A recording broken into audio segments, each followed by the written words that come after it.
Back. जी नाज़रीन, तव्हां मटियार जे सान्या वंदन जूं ॻाल्हियूं ॿुधियूं।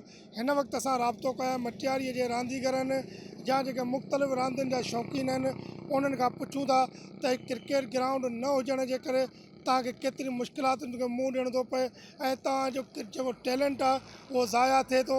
इन हवाले सां उहा आवाज़ सां पंहिंजा वीचार कढ़ी था वञनि। अचण खां पुछूं। पहिरीं त तव्हां आवाज़ न्यूज़ जा असीं शुक्रगुज़ार आहियूं जो असांखे हिन शइ ते कवरेज ॾिनी। त बेसिकली बेसिक फील्ड जेके हूंदियूं आहिनि सहूलियतूं उहे त ज़रूरु हूंदियूं आहिनि, पर ॾिठो वञे त नौजवाननि जो जेको सिहत लाइ बुनियादी सहूलियत आहे उहा रांदि रूंद आहे। ऐं रांदि रूंद जे लाइ असांजे शहर मटियारी जेके 12 साल थी विया आहिनि ज़िलो थींदे, पर क्रिकेट ग्राउंड ई कोन्हे। ॿिया स्पोर्ट्स त हटी करे वञनि, इंडोर क्रिकेट गेमूं त आहिनि ई आहिनि, पर ॿियूं त फैसिलिटियूं छॾियो, हिकिड़ो क्रिकेट ग्राउंड कोन्हे सरकारी लेवल ते। हाणे ई PCB जो हिकिड़ो फंड मंज़ूरु थियो जेको ज़िले खे छॾे करे ॿिए हंधि शिफ्ट करे वञी उनखे उहो ग्राउंड ठाहियो वियो। बुनियादी इहो आहे त ज़िलो जिते हेड क्वार्टर हूंदो आहे, कम अज़ कम हिकिड़ो क्रिकेट ग्राउंड त हुजे सरकारी। ऐं नौजवाननि लाइ तमामु ज़रूरी आहे। हींअर बि सिंध प्रीमियर लीग थी रही आहे, सिंध जी हिकिड़ी वॾी लीग थी रही आहे, पर अनफॉर्चुनेट इहो आहे त सॼी सिंध जो टैलेंट वञे पियो छॾे करे मटियारी जो। इवन असां खां 25 किलोमीटर परे हैदराबाद मां छोकिरा सिलेक्ट कया विया वञनि, पर असांजे मटियारी मां कोन विया कया वञनि। उनजी वजह इहा आहे त असांजे सरकारी को ग्राउंड कोन्हे। सरकारी ग्राउंड न हूंदो त छोकिरा किथे गेम खेॾींदा। प्राइवेट ग्राउंडनि ते त खेॾीनि पिया, पर प्राइवेट ग्राउंडनि जी बि इहा हालात आहिनि जो किथे पाणी बीठो आहे, मींहुं थो पए त ग्राउंड रांदि रहण जे लाइ कोन्हनि। रांदि रहूं था त शहर आहे, शहर जा माण्हू था कावड़जनि। महिरबानी करे हिकिड़ो को ॿाहिरि रोड ते सुठो ग्राउंड ॾिनो वञे, ऐं सुठे जो मक़सदु इहो न ख़ाली ग्राउंड हुजे, पूरो क्रिकेट बेस जे बुनियाद ते हुजे, जेको क्रिकेट जे पूरे कानून मुताबिक़ ठहियलु हुजे, जंहिं ते हार्ड गेम जे लाइ टफ विकेट्स हुजनि, टेप बॉल लाइ विकेट्स हुजनि, ऐं उनजो मटीरियल गवर्नमेंट प्रोवाइड करे। ऐं इवन कॉलेज ऐं यूनिवर्सिटी जे स्टूडेंट खे इहा फैसिलिटी बि ॾिनी वञे ताकी असांजो टैलेंट ॿाहिरि निकिरी सघे। वधीक गवर्नमेंट खां असीं गुज़ारिश था करियूं, बार बार असां इहे शयूं चयूं बि आहिनि, मिंथूं कयूं आहिनि, पोस्टूं रखियूं आहिनि।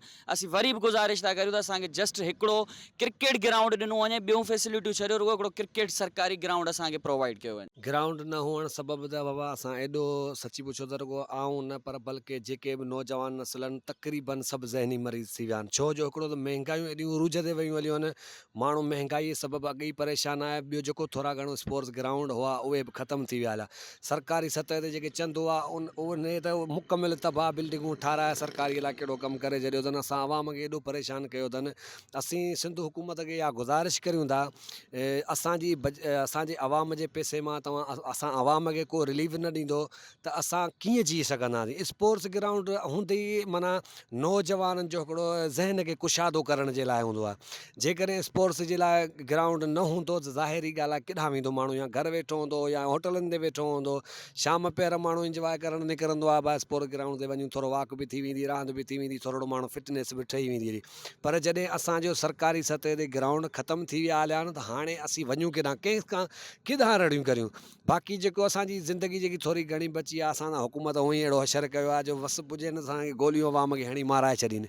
जेकॾहिं असांजी जेका ज़िंदगी बची आहे त असां हुकूमत खां मुतालिबो था करियूं त महिरबानी करे असांखे सरकारी सतह ते ग्राउंड सुठा करे ॾिना वञनि त जीअं असां पंहिंजे ज़हन खे फ्रेश रखी सघूं। आवाज़ न्यूज़ जे प्लेटफार्म तां माना हीअ असां MP MN ताईं हीअ आवाज़ पुॼाइणु चाहियूं था त असांजे मटियारी सिटी जे अंदरि हिकिड़ो ईदगाह ठाहियो उते हिकिड़ो ग्राउंड बि असांजो VVIP हुयो, जेको गटर ठहियलु हुया आस पास में, उहे भरिजण सबबु उहो मुकमिल पुरिजी वियो आहे। ऐं उते असांजे शहर जे कुझु शख़्सियतनि कब्ज़ा करे उन ईदगाह खे ख़तमु करे छॾियो आहे। असांजे क्रिकेट स्पोर्ट्स ग्राउंड जेको हुयो उहो बि मुकमिल कब्ज़े में अची वियो आहे माण्हुनि जे। हाणे असां आला इख़्तियारनि खे गुज़ारिश करियूं था त असांखे महिरबानी करे उहो जो पुराणो जेको असांजो ईदगाह वटि हो ग्राउंड उहो असांखे भला बहाल करे ॾींद त असीं जीअं पंहिंजी ख़ुशहाल ज़िंदगी गुज़ारे छॾियूं। असांजे करे न ग्राउंड असांखे इहो मिली वेंदो हलियो, माना असांजे लाइ हिकिड़ो ईअं सम्झो त ईद थी वेंदी हली। छो जो ग्राउंड लाइ इहो स्पोर्ट्स हूंदे ई इन जे लाइ आहे त इंसानु पंहिंजी ख़ुशहाली ज़िंदगी गुज़ारे सघे, स्पोर्ट्स रांदि वेंदो ऐं थोरो फिटनेस ठाहे वेंदो हलियो। जेकॾहिं न असांखे ग्राउंड न मिलंदो, ज़ाहिरी ॻाल्हि आहे असीं तबाह थींदासीं। असां कंहिं न कंहिं ॿियनि फेलनि ॾे लही वेंदासीं हेॾा। असां आहियूं इन शइ जा आदी त असांखे स्पोर्ट्स ग्राउंड मिले त पाण खे असीं माना मुतमैन रखी सघूं।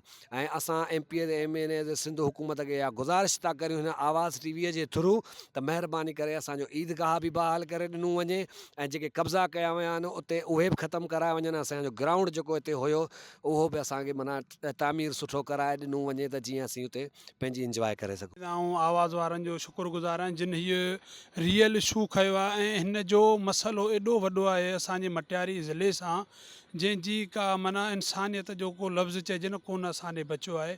नौजवान तबिको 90% ॾिसो न स्पोर्ट्स मेन शइ आहे। पूरी दुनिया में स्पोर्ट्स जो सिर्फ़ु हिकिड़ो क्रिकेट जो ग्राउंड उहो असांखे नथो ॾिनो वञे। ॿियूं जेके आम रांदियूं आहिनि सिर्फ़ु बॉइज़ जो इशू कोन्हे, गर्ल्स जो बि इशू आहे। उन में गर्ल्स स्कूलनि में वेंदा या कॉलेजनि में वेंदा या कंहिं बि इवेंट में वेंदा, किथे बि प्ले ग्राउंड कोन्हे।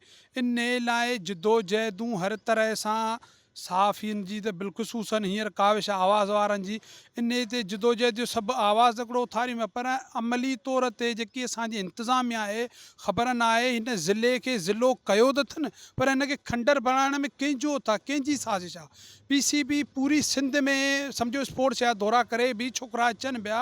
हीअ असांजो मटियारी वाहिद शहर आहे जेको असीं दाऊं सोशल मीडिया ते ऑफिशियली करे करे बीठा आहियूं, पर हिननि जे मथे जेका झूंक हूंदी सुरे इंतिज़ामिया DC साहब वटि छा फंड था अचनि जंहिंजो माना आउं जज साहब खे बिलख़ुसूसन चवंदो मटियारी सेशन जज खे त इन इशूअ खे खणनि जेके हिन मटियारी जे नौजवान नस्ल खे बचाइनि। असीं त भला हिन उमिरि में भला सम्झो हाणे स्पोर्ट्स खां वियासीं, पर पोयां जेके नंढो नस्ल बि असांजो अचे उहो बुराइनि खां बचे, स्पोर्ट्स जो हुजे, को सुठी मेंटेनेंस हुजे, को अहिड़ी का राशगाह हुजे। भला स्पोर्ट्स में इलाही हिसा आहिनि, क्रिकेट आहे, कोॾी कोॾी आहे, कबड्डी आहे, लखे स्पोर्ट जा आहिनि, पर कंहिंजो बि को 2000 फुट में प्लाट किथे कोन पियल जेको असांखे रांदियुनि जे लाइ मिले। इन लाइ बराए महिरबानी आऊं बिलख़ुसूसन मटियारी जे MPA MNA सीनियर साहब खे सिविल सोसाइटीअ खे वरियो बि थो तबदां हीअ पंहिंजे बच्चनि जो पंहिंजे नौजवान नंढनि नसुलनि जो ताईं सोचींदा त असीं बि उन में ख़ुशि हूंदा। बाक़ी हाणे वॾा माण्हू न को हिते रहनि था न को उन्हनि खे असांजो अहसासु थींदो। हीअ हिकिड़ो असांजे दोस्तनि जी आवाज़ वारनि जी कोशिशि आहे, सिंधी मीडिया जी कोशिशि आहे। अलाह साईं हुननि जी कावशनि खे कामयाबु करे, हिन जूं अखियूं खुलनि, हीअ ॾिसनि त भाउ ॿेली हिननि सां हशर आहे। 12 साल तकरीबन गुज़री चुका आहिनि ज़िले मटियारी के ज़िले थींदे, ज़िले जे हेडक्वार्टर। अफ़सोस जी ॻाल्हि आहे त ज़िले जे हेडक्वार्टर शहर में बि रांदियुनि जे लाइ को बि अहिड़ी जॻह न आहे जेके असांजा नंढड़ा ॿार या नौजवान जेके आहिनि उहे रांदियुनि जे तरफ़ अचनि ऐं मंशियात खां बचनि, इन शयुनि खां पासो करे जेको आहे सो रांदियुनि जे तरफ़ अचनि। तकरीबन मुंहिंजे ख़्याल में तकरीबन हिते 12-13 साल थी चुका आहिनि। हेडक्वार्टर जेको शहर आहे उन में को बि ग्राउंड जेको आहे को बि ग्राउंड कोन्हे, कहिड़े बि रांदि जे हवाले सां, क्रिकेट जे हवाले सां को ग्राउंड कोन्हे, न को अहिड़ो को पार्क आहे जिते नंढड़ा ॿार जेके आहिनि से रांदियूं रहनि या को टैलेंट। मटियारी में टैलेंट आहे, हर शहर मां टैलेंट निकिरनि था, असांजी मटियारी में को टैलेंट नथो निकिरे। छो नथो निकिरे? इन जा असल मसइला छा आहिनि? इन जो असल मक़सदु इहो आहे त असां वटि का शइ आहे ई कोन, सरकारी सतह ते या हुकूमती सतह ते का शइ कोन्हे। करोड़े रुपयनि जा लागत जे हिसाब सां रॉयल्टी जा जेके असांजा फंड्स था अचनि, हज़ारे अरबे रुपया था असांजा अथनि, उहे कहिड़े तरफ़ था वञनि। अफ़सोस जी ॻाल्हि आहे असां आला जेके असांजा MP MNAs आहिनि उन्हनि खे असां गुज़ारिश था करियूं, असां वज़ीर आला सिंध खां गुज़ारिश था करियूं त बराए महिरबानी करे असांजे मटियारी ज़िले के हेडक्वार्टर जेको असांजो शहर आहे उन में हिकिड़ो ग्राउंड ठारायो ॾिनो वञे त जीअं नौजवान अॻिते निकिरी अचनि ऐं पंहिंजे पाकिस्तान ऐं पंहिंजे मुल्क क़ौम जो नालो रोशन कनि। पर अफ़सोस जी ॻाल्हि आहे त अञा ताईं 12 साल गुज़री चुका आहिनि, अञा त अहिड़ो को बि सिलसिलो न आहे। ऐं उमेद था करियूं त जेके आहे इन जे हवाले सां गुज़ारिश कंदासीं, उन MPs के MNAs के असां सेनेटर साहिब खे बि गुज़ारिश कंदासीं बराए महिरबानी करे हिकिड़ो ग्राउंड ठारायो ॾिनो वञे त जीअं मटियारी जे शहर जा माण्हू या उस पासे जा जेके बि आहिनि उहे अची क्रिकेट जी रांदियूं रहनि, ॿियूं रांदियुनि सां जेको आहे सो लुत्फ़अंदोज़ थियनि ऐं असांजा जेके नंढड़ा ॿार आहिनि उहे मंशियात खां जेके आहिनि पाक थी करे पंहिंजे रांदियुनि जे तरफ़ ऐं पंहिंजे जेको आहे सो मुल्क क़ौम जी ख़िदमत कनि। जी नाज़रीन, तव्हां रांदीगरनि जा वीचार ॿुधा। हुननि जो चवणो त मटियारी शहर में किथे बि क्रिकेट ग्राउंड न हुजण जे करे असांखे वॾी परेशानी खे मुंहुं ॾियणो थो पए। ऐं हुननि जो इहो चयो जेका हिन PSL जे तरफ़ां पूरे सिंध में रांदीगरनि जी सिलेक्ट थी रही आहे। मटियारी ज़िले समेत या ज़िले हेडक्वार्टर शहर में PSL में टेस्ट न हुजण जे मटियारी जे रांदीगरनि जी वॾे में वॾी वजह इहा आहे जो हिते क्रिकेट ग्राउंड न आहे। क्रिकेट ग्राउंड न हुजण जे करे PSL में जेके नौजवान मटियारी सिलेक्ट न थी सघनि। हाणे मिलूं था हिकु साई खां पोइ।